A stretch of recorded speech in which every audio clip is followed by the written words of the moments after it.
do at this moment before we give you your new names. All right? We're going to go to the waters and we're going to wash one another's feet. We're going to cleanse ourselves of what it is that we just went through. Because it's almost like baptism. It takes the water to wash away the problems. It takes the water to cleanse. That's what water is there for. And as we said previously, you don't take graveyard dust back to your homes. Okay. So we're going to do that. We're not going to go far.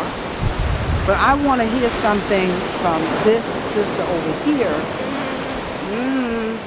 before we go any further. I'm grateful for the experience. Definitely eye-opening to the struggle that my ancestors did encounter. Still confused, anger at the same time.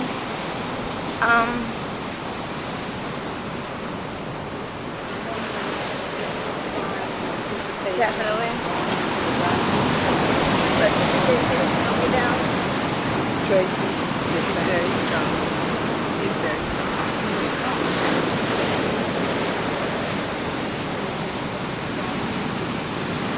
No, not at all. Worse. Yeah.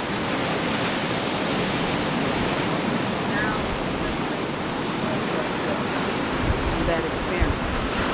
And the thing is that you cry a lot. All of us cry. And it's okay. It's okay. I think I don't cry. Yeah, but you see, you cry. And if you cried, all of us cried. For the next 100 years, we could not cry enough tears to wash away what has happened to our ancestors in those dungeons. And we should not be ashamed to cry, because crying is natural.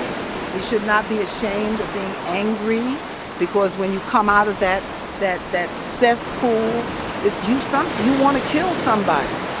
And you question, what did I do wrong for someone to want to treat me that way? And who can I take it out on? But once you've gone through that experience and entered through that door of no return, because they didn't think we were coming back, remember that. And they've since named it the door of return, because we have returned. And we will continue to return. And we should never, ever, ever forget. How can you forgive and forget? Forgiving is your choice. You want to forgive? Fine. You forgive. But never, ever, ever, ever let anybody tell you to forget what happened to our ancestors, to our souls. Never forget that. Don't let your children forget that. And don't let anybody else tell you to forget it. Because think about it. Did the Jews forget about the Holocaust? No. They haven't. And they whisper into the ears of their children, never forget. So are we any different than the Jews who claim to have 6,000 Jews that died in a Holocaust?